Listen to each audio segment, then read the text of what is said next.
Semua teman-teman, apa kabarnya pada siang hari ini? Luar biasa ya. Perkenalkan, nama saya Rudi. Kalau dilihat dari wajahnya, saya sipit ya. Jadi sudah jelas kalau sipit-sipit begini pasti dari Indonesia Timur. Ya. Oh enggak ya? Iya. Tadi begitu saya datang sepanjang hari ini sudah banyak orang-orang yang mengucapkan selamat tahun baru Imlek gitu ya. Saya terima semua ucapannya, terima kasih banyak. Namun saya tegaskan urusan angpau saya hari ini berlaku sebagai seorang Batakaro. Ya. Maju-jua kita kerina. Ya, saya hadir bersama istri saya yang paling cantik di muka bumi ini, Wisna. Saya punya 2 anak, ya, Raya dan Rio. Saya sekarang bekerja di Sekolah Dian Harapan dan melayani di tempat ini. Buat yang belum kenal, ya, soalnya diminta untuk kenalan dulu. Nah, teman-teman semua, hari ini kita akan melanjutkan pembahasan firman Tuhan kita di bulan ini di bawah topik besar yaitu We Are One, ya. Katakan pada teman sebelahnya, we are one. Ya, kita itu satu. Nah, satu apa? Ya, nah 2 minggu yang lalu, ya, dan seminggu yang lalu kita sudah banyak belajar tentang kesatuan di dalam keberagaman kita. Ya, kesatuan di dalam keberagaman kita ini tentu saja, ya, satu hal yang sangat penting dan hanya iman Kristen yang bisa menjelaskannya dengan sangat mendasar. Kenapa? Karena di dalam kepercayaan kita, di dalam iman kita, kita tahu bahwa Allah kita adalah Allah Tritunggal. Ya, jadi bicara tentang unity in diversity, jawabannya ada di dalam iman Kristen. Puji Tuhan. Ya, dan kita bersyukur walaupun konsep dari Allah Tritunggal itu sulit untuk kita bisa utarakan ya dalam kata-kata, tetapi kita tahu dan kita terus mau belajar ya mengenai unity in diversity ini dalam kaitannya apa yang Allah sudah tunjukkan kepada kita. Dan minggu lalu Pasian sudah menyampaikan dengan sangat gamblang bahwa kita juga bersatu adalah untuk satu misi.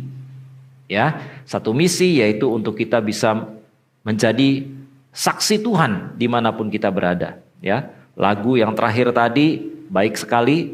Ya, bagaimana kita juga bisa menjadi berkat buat banyak orang. Nah, hari ini kita akan belajar mengenai kesatuan yang lain. Satu poin penting juga yang lain yaitu kesatuan iman. Ya, one faith. Ya, satu iman.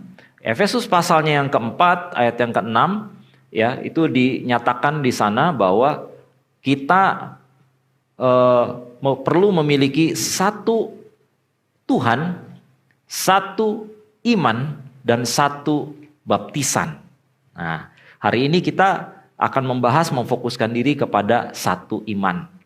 Ya. Nah, di dalam kesatuan jemaat kita perlu memiliki satu Tuhan. Nggak mungkin dalam kesatuan jemaat kita Tuhannya banyak. Ya, demikian juga satu iman. Di dalam kejemaatan kita, kesatuan, kita juga perlu memiliki satu iman. Ya.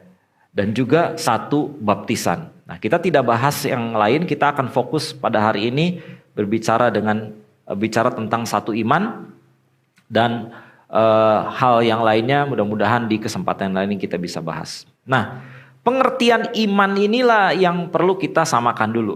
Ya, iman yang dimaksud di sini bukanlah nama orang ya. Saya dulu waktu SD ada teman saya namanya Iman, bukan ya. Jadi iman di sini juga bukan bicara tentang wah, saya beriman, saya pasti punya jodoh. Bukan gitu ya. Jadi saya beriman satu hari nanti jodoh saya artis terkenal. Wah ya. Atau saya beriman saya akan kaya raya. Ya, ini bukan bicara tentang iman itu ya. Kalau itu kerja keras aja. Ya, cari jodoh kerja keras. Bilangin sama teman sebelahnya kerja keras. Ya. Oke, tapi iman yang kita bicarakan hari ini adalah saving faith. Ya, iman yang menyelamatkan. Iman keselamatan itu. Nah, ini kita perlu memiliki pemahaman yang sama dalam satu jemaat. Ya, supaya kita bisa bergerak bersama-sama, apalagi nanti kalau kita dipanggil untuk bisa pergi untuk memberitakan Injil. Jangan sampai kita memberitakan iman yang keliru. Ya. Nah, iman ini perlu, iman yang kita hidupi sekarang ini adalah iman yang bukan hanya kita perlu imani. Nah, ini lucu ya. Iman yang perlu kita imani, ya. Tapi juga iman yang perlu kita pahami. Ya. Perlu kita pahami. 2 Petrus 1 bilang begini, tambahkanlah kepada imanmu kebajikan. Ya. Lalu di situ tambahkan juga pengetahuan, pengertian akan iman tersebut. Nah, jadi adalah penting bagi kita orang percaya saat ini, ya, yang sudah beriman kepada Tuhan Yesus Kristus, kita memahami betul sebenarnya apa maksudnya iman di sini. Ya. Untuk kita bisa mencintai Tuhan, kita perlu iman yang tepat. Ya. Ada pepatah bilang gini, ya, sama pasangan saya, istri saya ini ya. Istriku, ya. Tidak cukup saya hanya mencintaimu, tapi juga perlu memahamimu. Itu pekerjaan berat. Ya, coba yang sudah suami istri tengok kiri kanannya, kamu pasti mengerti apa yang saya maksud, ya. Karena wanita itu bukan hanya untuk dicintai, teman-teman, tapi juga untuk dipahami, ya. Yang laki-laki yang belum punya jodoh, ya, pahamilah, ya, nanti betapa ruwetnya kehidupan ini nanti kalau udah punya pasangan, ya. Oke. Nah, teman-teman semua, saya akan menambah keruwetan kita pada pagi hari ini, ya, untuk kita bisa memahami juga Tuhan kita, ya, memahami juga kasih karunia yang Allah berikan kepada kita. Jangan sampai kita beriman atau percaya dengan cara membabi buta. Nah, ini istilah Indonesia memang aneh, membabi buta. Babinya sih suka mungkin ya, butanya nggak suka. Karena konon katanya kenapa disebut membabi buta? Karena babi kalau menyerang itu nggak pakai lihat, pokoknya hajar aja udah semua, gitu ya. Yang penting udah maju. Nah, kita di dalam kekristenan, saya berharap jemaat Youth Pro ini tidak begini ya. Tapi kita mau belajar bersama-sama dengan rendah hati untuk memahami apa kasih karunia Allah itu, apa maksudnya diselamatkan oleh kasih karunia, karena kasih karunia oleh iman. Ya, mau belajar ya? Ya, senggol kiri kanannya, belajar bro. Ya, nah, mari kita belajar hari ini. Nah, saya mau kita kenalan kepada 3 orang, 3 orang opa-opa. 3 orang ini tidak perlu kalian pahami dan ingat-ingat namanya. Ini supaya kalian tahu aja bahwa di dunia ini dalam sejarah ada 3 orang ini. Dan setelah pulang ini juga saya yakin bukan hanya 3 orang ini yang lupa, khotbahnya juga semua lupa. Jadi 3 orang ini orang penting ya dalam sejarah gereja. Yang pertama namanya Pelagius. Yang kedua namanya John Cassian. Kasian banget dia. John Cassian. Yang ketiga Agustin, Santo Agustin. Nah, 3 orang ini adalah orang penting yang sekali lagi tidak perlu diingat. Tapi kita mau pahami melalui apa yang terjadi pada 3 orang ini, yang dampaknya itu juga pada kita orang modern ini masih berlaku seperti demikian. Ya. Nah, iman kita yang kita percaya itu seperti apa? Itu akan mempengaruhi respon hidup kita. Kita percayanya A, pasti nanti respon hidup kita dalam kita melakukan kehidupan kita juga A. Kalau kita percayanya B, maka kita melakukan segala sesuatu juga akan sejalan, yaitu B. Nah, teman-teman semua, pada abad yang ketiga, ya, ini terjadi perdebatan di antara gereja Tuhan pada saat itu, abad ketiga nih ya. Itu terjadi perdebatan antara gereja Tuhan mengenai keselamatan. Ya, keselamatan itu sebenarnya bagaimana terjadinya? Ya. Nah, sebenarnya perdebatan di abad ketiga ini bukan hal yang baru. Sebab sejak pertama gereja itu lahir, yaitu di abad pertama oleh para rasul, ya, yang namanya kekeliruan tentang pemahaman keselamatan ini terus-menerus terjadi. Paulus khususnya di dalam setiap suratnya itu selalu diawali dengan pengajaran supaya jemaat mengerti konsep dari ketuhanan Kristus dan juga keselamatan di dalam Kristus. Yang paling ekstrim, yang cukup jelas kita lihat adalah di kitab atau surat Galatia. Ya. Di Galatia pasal 1 ayat yang ke-6, itu Paulus memulai suratnya dengan marah-marah. Ya, dengan marah-marah. Aku heran, ya, kalau bahasa Betawinya, gue heran malu, gitu ya. Aku heran, kok secepat itu kamu berbalik dari iman yang benar kepada iman yang salah? Kok bisa secepat itu? Jadi persoalan ini bukan hanya terjadi di zaman ini, tapi juga sejak abad pertama. Oleh karena itu, penting sekali buat kita untuk kita mendapatkan pengertian yang tepat, yang alkitabiah mengenai iman kita akan keselamatan. Ya. Nah, inilah yang mau kita bicarakan supaya setelah ini kita bisa bergerak bersama-sama membagikan kabar baik ini kepada lebih banyak orang, kepada teman-teman kita, kepada keluarga kita. Nah, kembali lagi kepada 3 orang ini, ya, Pelagius itu perdebatannya berpusat pada apakah keselamatan ini diperoleh oleh manusia atau ini benar-benar anugerah 100% dari Tuhan. Nah, Pelagius berkata bahwa manusia itu dilahirkan baik, pada esensinya itu baik, ya, dan mampu untuk melakukan segala hal untuk mendapatkan keselamatan. Nah, saya percaya kalau teman-teman semua udah ikut SPK, pasti tidak setuju kepada pendapatnya Pelagius ini, bukan? Ya, coba tengok kiri kanannya, udah ikut SPK belum? Ya, coba tanya kalau belum ikut SPK, ya.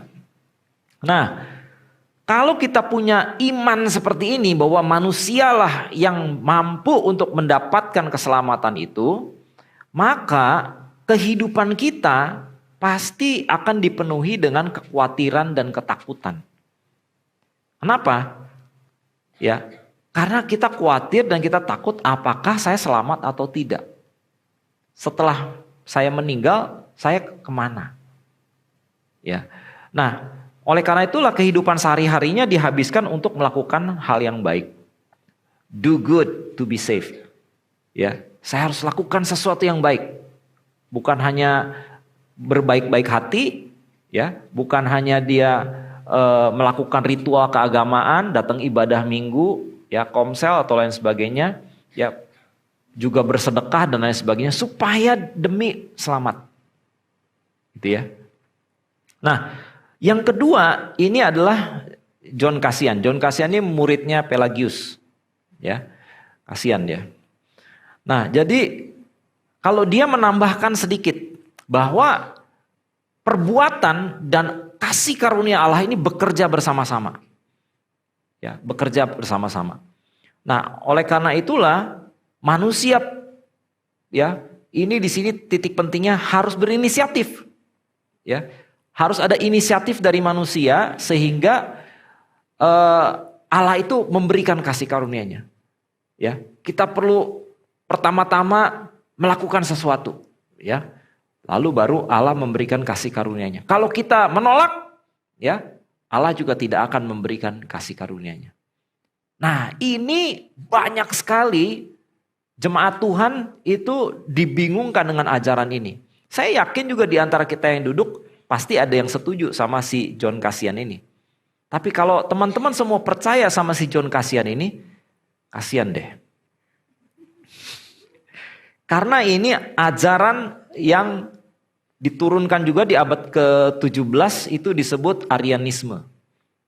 Ya nggak usah apal namanya, nanti juga lupa. Ya. Dan sampai sekarang itu mempengaruhi sebagian dari gereja Tuhan juga termasuk di Indonesia. Bahwa keselamatan itu diperoleh dengan kerjasama atau sinergi antara Allah dan hidup kita. Mungkin di antara kita berpikir, oh itu salah ya. Nah, saya kok selama ini berpikir begitu. Nah, biarlah firman Tuhan hari ini ya betul-betul mengajarkan kita, menegur kita, ya, dan kita boleh mendapatkan pengertian yang benar, kita boleh bertobat sehingga kita bisa menjalankan iman yang benar, sehingga respon hidup kita juga benar. Nah, sehingga ketika kita menjalani kehidupan ini sehari-hari, respon hidup kita apa? Ya tetap aja ada perbuatan baiknya. Terhadap hal-hal yang kita tidak bisa buat, ya sudahlah, ya kasih karunia Tuhan, ya gitu. Jadi banyak hal yang akhirnya kita dibingungkan dalam kehidupan ini. Ketika kita mengalami kesusahan, kita menyalahkan Tuhan. Ketika kita mengalami kegembiraan, kita melupakan Dia. Nah ini, ya banyak sekali dampak-dampak akibat kepercayaan yang ini. Namun kita bersyukur di abad ketiga itu ada satu orang hamba Tuhan yang begitu luar biasa, namanya Agustinus di abad ketiga. Nah, Agustinus menyatakan bahwa manusia itu sudah mati secara rohani karena dosanya. Dan keselamatan itu hanya semata-mata diberikan oleh Allah ya kepada orang pilihan. Nah, dengan demikian orang yang mempercayai konsep ini, iman yang seperti ini, maka dia menjalani kehidupannya dengan apa? Dengan ucapan syukur. Dia melakukan perbuatan baik bukan karena dia supaya mendapatkan kemurahan Tuhan, supaya mendapatkan perkenanan Tuhan, supaya mendapatkan keselamatan, supaya mendapatkan kesembuhan, supaya saya kaya raya, supaya saya bisa ini dan itu, tapi justru karena keselamatan itulah saya bisa melakukan sesuatu. Bukan saya melakukan sesuatu supaya saya bisa mendapatkan keselamatan. Nah, dengan demikian teman-teman semua, ya, kita memahami bahwa kadang-kadang di dalam kehidupan ini kepercayaan seperti ini selalu kadang-kadang mempengaruhi. Dan kita perlu terus-menerus mendidik pikiran kita, ya, mengajar pikiran kita supaya kita betul-betul paham apa yang dimaksudkan oleh Alkitab. Karena semua ajaran agama di muka bumi ini, semua kepercayaan di muka bumi ini mengajarkan apa? Ya, you have to do something first, ya, benar gak? Kamu harus lakukan sesuatu dulu untuk bisa memperoleh keselamatan. Dan kita sebagai iman Kristen, ya, yang merujuk kepada Alkitab, kita tidak percaya hal itu. Yang kita percaya apa? Yang kita percaya adalah keselamatan itu betul-betul 100% itu kasih karunia Tuhan. Ya, ayatnya jelas, Efesus 2 ayat 8. Sebab karena kasih karunia kamu diselamatkan oleh iman. Jelas sekali ayatnya. Karena kasih karunia kamu diselamatkan oleh iman. Nah, tapi ada orang yang bilang oleh iman. Ini kan iman kita, bukan iman Tuhan. Ya, ini kan iman kita. Nah, ini ada yang memplesetkan akhirnya. Nah, ini kan artinya buktinya saya harus juga memberikan sesuatu dong, melakukan sesuatu, itu beriman, percaya. Kalau saya nggak percaya, ya saya nggak bisa diselamatkan, gitu. Jadi inilah bukti bahwa iman dan perbuatan itu kerjasama. Nggak begitu, Bambang, ya. Kalau begitu itu masih namanya sinergisme, ya. Nah, saya mau kasih satu istilah lagi. Nah, ini istilah terus ya hari ini. Sekali lagi istilah ini nggak perlu diingat lah, nanti juga lupa ya. Namanya monergisme, ya. Monergisme. Monergisme tuh ya satu arah, ya. Kalau sinergisme tuh dua bekerja sama. Kalau monergisme tuh mono, satu, ya. Nah, saya kasih ilustrasi gini. Kebanyakan orang yang percaya bahwa keselamatan itu adalah sinergisme kerjasama, itu menggunakan ilustrasi apa? Ilustrasi orang tenggelam. Ini ilustrasi ya. Namanya ilustrasi ya nggak bisa sesuai asli ya dong, ya kan? Orang tenggelam. Orang tenggelam, help, help kan gitu ya. Tolong, tolong gitu ya. Terus dia hanya menjulurkan satu tangannya di atas ya. Kepalanya sudah hampir tenggelam juga. Lalu ada orang ya memberikan apa? Tali katanya. Tali dilempar tengah lautan itu ya. Ayo ambil talinya. Ambil talinya, ambil talinya ya. Nah, menurut paham yang tadi ya, itu disebutkan bahwa kita harus memberikan respon, yaitu apa? Tangkap talinya. Ya. Nah, ada orang-orang yang nggak mau tangkap talinya. Jadi menolak. Gitu. Sehingga dia tidak diselamatkan. Nah, ini adalah ilustrasi yang keliru mengenai apa yang dimaksudkan oleh Alkitab. Enggak begitu, ya. Enggak begitu yang dimaksudkan Alkitab tuh enggak begitu. Yang dimaksudkan Alkitab secara konsisten, ya kalau kita temukan ilustrasi atau analogi yang diambil dari Alkitab adalah bukan orang seperti tenggelam gitu. Maksudnya dia masih hidup. Ini orang yang mati. Orang mati. Sejak Kejadian pasal 3, ya. Itu di Kejadian pasal 2, jangan kamu makan buah itu karena kamu akan mati. Jadi yang digunakan adalah di situ pilihan katanya adalah mati. Paulus juga dengan konsisten menyebutkan ya itu kamu sudah mati karena dosa-dosamu. Dan Yesus sendiri pun menggunakan satu kejadian bahkan yang cukup panjang dijelaskan di Yohanes pasal 11 mengenai sahabatnya Lazarus. Tentunya kita semua tahu ya tentang kisah Lazarus dibangkitkan. Kenapa di situ disebutkan Yesus sengaja menunda datang ke rumah Lazarus? Karena dia ingin mengajarkan kepada gereja Tuhan, bahkan sampai di saat ini kepada kita semua, tentang satu konsep penting di dalam keselamatan. Yaitu apa? Kenapa kita perlu diselamatkan? Karena kita mati. Sudah mati. Lihat sebelahnya, mayat tuh. Sebelumnya mayat. Jadi kita sudah mati karena dosa-dosa kita. Nah, di situ digambarkan di kisah Lazarus itu Yohanes pasal 11 ya. Apa di situ yang disampaikan? Bahwa Yesus berdiri di depan goa tempat Lazarus dibaringkan. Lalu Tuhan Yesus bilang gini, ya, Lazarus, keluar. Gitu kan? Terus Lazarus keluar masih pakai kain kafan gitu ya. Kayak mumi mungkin ya, saya nggak tahu juga sih. Nah, pertanyaan saya adalah, pilih di antara dua. Wah ini karena saya guru ya, coret yang tidak perlu. Pilihan A, yang mana sebenarnya yang terjadi? Kalau A, Lazarus bangkit dulu, terus mendengar, terus baru keluar. Pilihan B, Lazarus mendengar dulu, lalu bangkit, lalu keluar. Sekali lagi saya ulang. Pilihan A, Lazarus bangkit dulu, lalu mendengar Yesus berteriak, lalu baru keluar.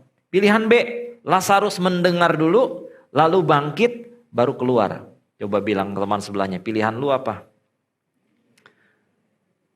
Ya. Kalau bilangnya terserah, kebiasaan. Ya. Tentu saja bangkit dulu dong. Tentu saja bangkit dulu dong. Ya. Nggak mungkin orang mati itu bisa denger. Kalau orang mati bisa denger, kabur semua di pemakaman. Ya.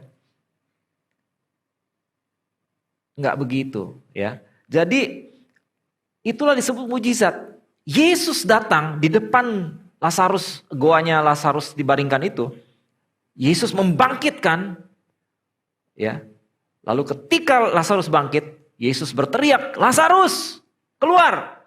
Baru setelah itu Lazarus mendengar, ada yang manggil nih, ya. Perintahnya apa? Keluar. Ya jalan dah. Ya. Jadi kita ini diumpamakan sebagai orang yang mati. Orang mati itu maksudnya apa? Mati rohani. Mati rohani maksudnya apa? Nggak ada keinginan kita untuk mencari Tuhan. Nggak ada kerinduan kita untuk mencari Allah. Nggak ada satu kehausan untuk kita mengenal siapa Allah kita itu. Nggak ada kecintaan kita kepada Yesus tuh nggak ada. Kita nggak cinta Yesus. Kita tidak mencintai Yesus. Kita bisa nyanyi lagu I love you Lord. Tapi sesungguhnya itu di mulut aja. Ya, yang sudah pernah diputusin pernah dengar kata-kata ini.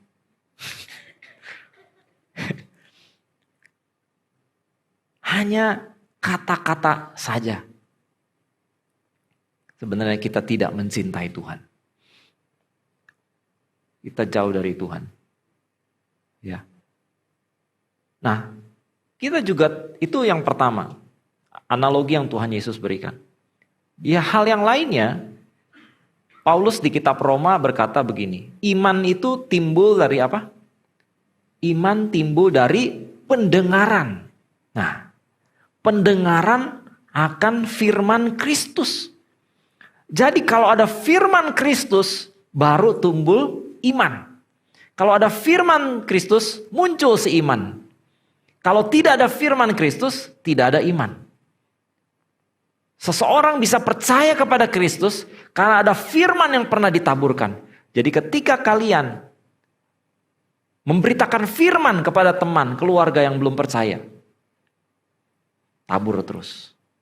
Karena satu hari iman itu akan tumbuh. Taburkan terus firman. Karena iman timbul dari pendengaran akan firman Kristus. Nah, jadi sekarang kita bisa mengerti bahwa ada bunyi di dalam firman Tuhan, karena kasih karunia oleh iman. Kasih karunia itu artinya gift, pemberian, kado, bukan dari kita, oleh iman. Nah, imannya sendiri sekarang kita paham itu timbul dari apa? Firman Kristus.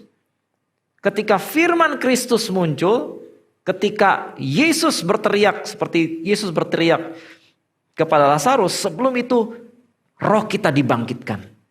Ketika roh kita dibangkitkan, baru muncul iman. Dengan iman itulah kita akhirnya merespon kepada pemberitaan Injil dan kita menjadi percaya. Nah, ini satu hal yang tentu saja jadi yang luar biasa, bukan?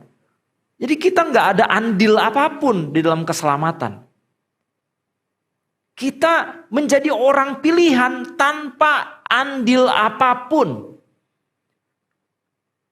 Tanpa ada satu perbuatan apapun yang kita lakukan.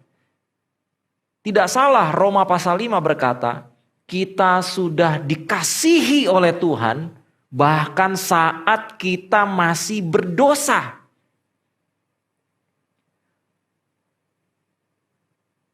Sudah banyak sekali kita sering ditipu oleh iblis. Ditipu oleh setan. Dan itu memang pekerjaannya dia. Kita berpikir bahwa kalau kita ingin ikut Tuhan, kita harus suci dulu. Wah, sering sekali saya dengar perkataan seperti ini. Saya gak mau ke gereja karena saya masih berdosa. Sering gak dengar begitu dari beberapa teman yang kita mau ajak? Gak usah lah, saya terlalu fanatik gitu ya. Saya orang berdosa. Ya bagus dia mengaku orang berdosa, tapi dia gak mau datang pada Tuhan. Teman-teman semua, mari kita memiliki pengertian tentang iman yang alkitabiah ini. Biblical faith-nya. Jangan sampai kita memiliki iman yang keliru. Nah, kalau kita memiliki iman seperti ini teman-teman semua, kalau keselamatan itu sama sekali bukan karena perbuatan baik kita. Pertanyaannya kan gini, dengan standar apa Allah memilih kita, benar gak? Kita jelek begini, gitu kan? Berdosa, hitam. Pokoknya banyak jeleknya dah. Ya. Atas dasar apa dia memilih kita? Jelas bunyinya. Karena begitu besar kasih Allah akan dunia ini. Ya termasuk kita. Karena kasihnya aja. Ya karena dia mengasihi kita udah. That's it. Kalau kita kan manusia ya. Manusia nih. Ya. Kita mau cari pacar nih ya. Cari pasangan gitu ya. Kita kan carinya ada kriterianya, betul gak? Ya. Wah, cari yang cantik kan gitu ya. Cari yang manis gitu ya. Hati-hati diabetes ya. Cari yang ganteng. Wah, cari yang atletis. Ya. Wah. Cari yang apa? Cerewet, ada loh yang suka ya. Yang cerewet ada. Ada juga cari yang pendiam, ada juga yang suka begitu ya. Cari yang bisa masak. Ya, cari yang bisa suka bersih-bersih rumah. Nah, itu pembantu aja. Ya. Cari yang setia. Wah. Ya. Banyak. Kita punya kriteria. Manusia punya kriteria. Tapi Allah mendasarkan pilihannya, memilih dan menyelamatkan kita. Itu oleh karena dia adalah kasih. That's it. Gak perlu dipertanyakan lagi. Ya dia udah sayang sama kita. Dia sudah sayang. Sejak kapan sayangnya? Bukan sekarang. Efesus pasal 1 bilang apa? Sebelum dunia dijadikan, dia memilih kita. Wow. Dia mengasihi kita. Nah, di mana lagi kita mau mencari Allah yang mengasihi kita tanpa syarat seperti ini? Jadi saya memang cukup bingung ketika melihat ada orang yang mundur dari imannya. Saya menduga sebenarnya dia tidak pernah beriman kepada Tuhan dengan iman yang benar. Kalau dia punya iman yang benar, harusnya dia tahu bahwa Allahnya tuh sayang sama dia. Mau dosa seperti apapun, semerah kain kirmisi, kata Alkitab, itu akan menjadi putih seperti bulu domba. Karena dia sayang. Saya punya anak 2. Mau sebandel apapun anak saya, dia anak saya. Mau sampai dia jungkir balik, nakal, tetap yang namanya hati seorang ayah itu, aduh kenapa sih nak, paling begitu kan, aduh kenapa sih gitu, paling gundah gulana, tapi I love you, you know that gitu. Saya tuh pingin kamu tuh jadi baik, jadi bener, jadi bagus, menjadi seperti yang ini gitu, sukses atau apa. Nah itu kasih sayang seorang bapak. Bapaknya akan berkorban apapun juga supaya anaknya benar. Kalau bapak yang di dunia ini aja bisa seperti itu, apalagi bapak yang di sorga. Nah kalau kita memiliki konsep Allah seperti ini yang benar, yang alkitabiah. Nah ini akan menolong kita untuk kita semakin hari semakin bertanggung jawab untuk memahami betapa besarnya kasih Allah itu. Kita masih belum terlalu paham kasih Allah, belum terlalu paham anugerah yang Allah berikan ini. Mari kita terus belajar untuk memahami. Efesus pasal 2 bilang gini, tetapi Allah telah menghidupkan kita bersama-sama dengan Kristus, sekalipun kita telah mati oleh karena kesalahan-kesalahan kita. Ini kasih macam apa? Kita udah buat jahat begitu rupa, tapi dia tetap mengasihi. Ini kasih macam apa? Kasih yang luar biasa. Nah, mari kita menerus belajar untuk mengasihi dia, untuk mengenal dia. Ya. Nah, bagaimana kita yakin untuk kita diselamatkan? Yesus berkata, dari buahnya lah kamu akan mengenal seseorang. Dari buahnya kita mengenal pohon tersebut. Buah semangka berdaun sirih hanya ada di lagu Bruri Marantika. Nggak ada di dunia ini buah semangka berdaun sirih. Buah apel ya dari pohon apel. Buah jeruk ya dari pohon jeruk. Ya, apalagi jeruk yang di Kabanjahe. Ya, itu jeruknya mantep. Nggak ada kaitannya. Mari kita lanjut ya. Jadi orang yang mencintai Tuhan, orang yang lahir baru, orang yang diselamatkan, buahnya pasti kelihatan, betul nggak? Tapi ada juga sih, ya, ada juga yang namanya itu serigala berbulu domba, ada. Makanya Yesus itu berkali-kali mengucapkan di dalam Injil itu, ya, pengajar-pengajar palsu, nabi-nabi palsu, sampai Rasul Petrus juga di suratnya disebut hati-hati sama nabi palsu, sama pengajar palsu yang mereka cuma cari duit, cari keuntungan, tidak mengajarkan iman yang betul. Nah, kita bersyukur di Abalove ini semua yang jadi pembicara, pelayan Tuhan segala macam nggak ada yang dikasih duit, nggak ada. Karena kita ingin betul-betul melayani secara murni. Mari kita mengenal Allah kita. Nah, orang yang lahir baru dia pasti mencintai Tuhan, pasti. Mencintai Tuhan. Kalau dia mencintai Tuhan, pasti dia mencintai juga pekerjaan Tuhan. Benar gak? Nah, teman-teman semua, oleh karena itulah kita perlu memberikan respon yang tepat. Respon hidup yang tepat. Ya, mari kita belajar lagi tentang iman kita ini. Sehingga kita bisa menjalani hidup ini dengan respon yang terbaik. Ya. Kerjakan keselamatan itu dengan takut dan gentar. Amin. Ya. By grace through faith. Karena kasih karunia oleh iman kamu diselamatkan. Bukan pekerjaan kita. Ya, kita tidak perlu membuat diri kita layak untuk diselamatkan. Dan gak perlu bertanya, kita layak gak ya diselamatkan? No. Karena sudut pandangnya, standarnya bukan kita, bukan manusia. Sudut pandangnya atau standarnya adalah Allah. Kasih Allah yang begitu besar.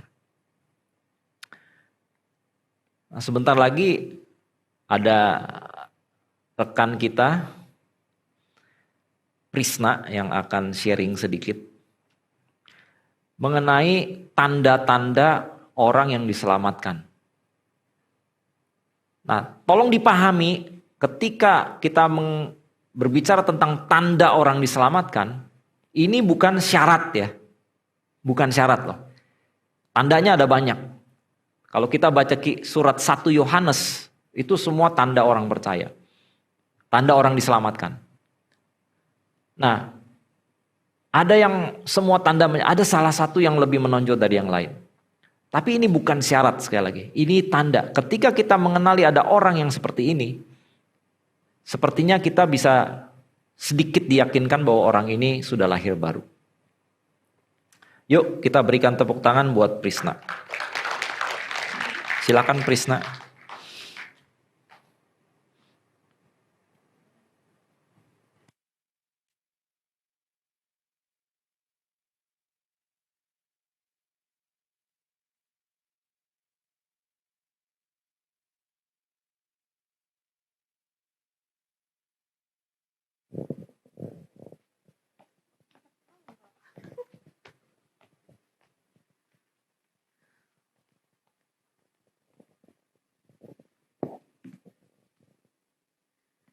Terang ya.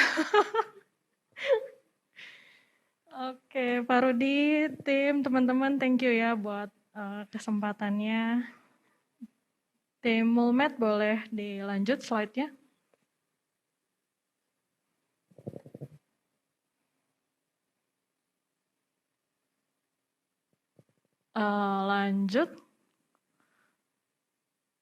Lanjut. Nah, oke, saya mulai dari sini ya. Signs that you are safe, teman-teman. Sebentar, saya lihat contekan dulu.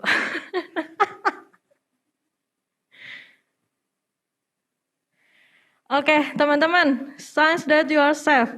Tanda bahwa kita sudah diselamatkan. Tadi Pak Rudi sudah sampaikan juga ya, teman-teman. Saya lanjutkan. Poin atau tanda pertama bahwa kita ini adalah orang yang sudah diselamatkan, teman-teman. Sebagai orang yang percaya, yang sudah diselamatkan, gimana sih caranya kita meyakini bahwa kita ini udah diselamatkan, teman-teman? Nah, tentunya kita memiliki tanda-tanda ya. Tadi yang Pak Rudi juga udah sampaikan. Kalau kita sudah memiliki tanda-tanda ini, teman-teman boleh lihat, boleh di checklist juga ya. Apakah sudah memiliki tanda-tanda ini? Berarti puji Tuhan, kita ada di dalam bagian orang yang diselamatkan ya teman-teman. Tapi kalaupun mungkin kita lagi bertumbuh atau kita lagi bergumul teman-teman, gak apa-apa. Paling nggak kita udah ada tanda-tanda atau mengarah ke arah ini teman-teman. Nah, tanda yang pertama adalah enjoy fellowship with Christ and His redeemed people teman-teman. Di 1 Yohanes 1 ayat 3, teman-teman bisa baca ya masing-masing. Jadi di sini adalah, dan persekutuan kami adalah persekutuan dengan Bapa dan dengan anaknya, Yesus Kristus. Jadi enjoy teman-teman. Kita happy, kita menikmati hubungan persekutuan kita dengan Allah teman-teman. Kalau misalnya pagi nih ya kita saat teduh, kita menikmati teman-teman hubungan kita sama Allah. Terus kita hari ini nih kita ibadah, kita enjoy nih teman-teman. Ketemu sama teman-teman di gereja. Atau di Senin sampai Sabtu, komsel. Kita juga seneng nih, kita happy. Dulu ya mungkin gitu kan. Duh males lah, ngapain sih gue komsel gitu. Ngapain sih gue datang ibadah. Senin sampai Sabtu gue udah capek kerja. Kuliah gitu kan. Terus Minggu harus bangun pagi gitu. Ibadah, capek. Tapi itu manusia lama kita. Setelah kita diselamatkan, kita menjadi orang percaya teman-teman. Justru kita memiliki kerinduan. Kita senang, kita happy ngelewatinnya ya. Menjalaninya. Kita rindu memiliki hubungan dengan Tuhan. Kita happy gitu teman-teman. Dan untuk yang kedua, admit and confess your sin. Di 1 Yohanes 1 ayat 8 teman-teman. Saya bacakan ya. Jika kita berkata bahwa kita tidak berdoa, maka kita menipu diri kita sendiri dan kebenaran tidak ada di dalam kita. Teman-teman, admit ini kan mengakui. Confess, mengutarakan. Jadi kita harus mengakui dan mengutarakan dosa kita, teman-teman. Kepada siapa? Tentunya kepada Tuhan ya, teman-teman. Kepada Tuhan, kepada pasangan kita, mentor kita, PKS, komsel, teman-teman. Siapa yang udah berkomsel? Puji Tuhan. Jadi kalau kita ada di dalam komsel, teman-teman, saya tahu ya anak muda senangnya makan. Kadang di komsel kita suka makan kan. Makan atau kadang touring gitu kan. Tapi di komsel juga kita bisa mengaku dan mengutarakan dosa kita teman-teman. Lewat komsel, PKS kita, teman-teman kita berdoa buat kita. Mendukung kita teman-teman. Menguatkan dan meneguhkan kita teman-teman. Itu teman-teman yang belum ada komsel, yuk kita berkomunitas, kita komsel. Supaya apa? Kita juga punya teman-teman yang nguatin kita, neguin kita teman-teman. Jadi jangan malu untuk mengakui, mengutarakan dosa kita ya teman-teman. Dan poin selanjutnya, obedient to God's word teman-teman. Di 1 Yohanes 2 ayat 3-5. Tanda kita mengenal Allah, yaitu kita menuruti perintah-perintahnya teman-teman. Itu jelas ya di 1 Yohanes 2, 3-5. Jadi kalau kita bilang kita mengenal Allah, tapi kita tidak menuruti perintahnya. Itu sama seperti kita ini seorang pendusta teman-teman. Jadi kalau dulu kita nggak ngerti nih, perintah Allah tuh apa sih. Kalaupun kita tahu, gitu kan, kita tuh nggak mau. Dan kita nggak mampu melakukannya teman-teman. Itu. Tapi setelah kita diselamatkan, kita menjadi orang percaya, kita memiliki keinginan, kita memiliki willingness teman-teman, kerinduan untuk kita menaati perintah Allah. Dulu nih ya, misalnya saya bohong sama pasangan saya, suami saya gitu kan. Ya udah, nikmatin aja gitu. Dia nggak tahu ini gitu, hanya saya yang tahu. Tapi sekarang saya merasa menyesal. Tuhan maaf kalau saya nggak menaati perintah Allah. Atau teman-teman yang lagi bangun hubungan, lagi bangun hubungan gitu kan.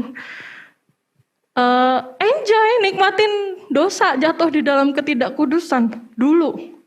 Tapi setelah diselamatkan, Tuhan sorry Tuhan, saya nggak menaati perintah Allah untuk menjaga kekudusan. Saya minta maaf Tuhan. Itu teman-teman. Jadi kita rindu untuk kita menaati perintah Allah. Dan poin selanjutnya teman-teman, poin yang keempat ya, love God rather than the world teman-teman. Di 1 Yohanes 2 ayat 15. Janganlah kamu mengasihi dunia dan apa yang ada di dalamnya. Jikalau orang mengasihi dunia, maka kasih akan Bapa tidak ada di dalam orang itu. Mencintai Allah, mengasihi Allah lebih dari dunia ya. Itu gampang gak sih teman-teman? Gampang gak teman-teman? Gak mudah ya. Perlu perjuangan ya. Tapi kita harus memilih teman-teman dalam hidup ini. Memilih apa? Memilih mencintai Tuhan. Memilih mengasihi Allah. Memilih untuk meninggikan Allah. Menghormati Allah. Respect kepada Allah. Di dalam hidup kita teman-teman. Atau kita mau memilih prinsip-prinsip dunia teman-teman.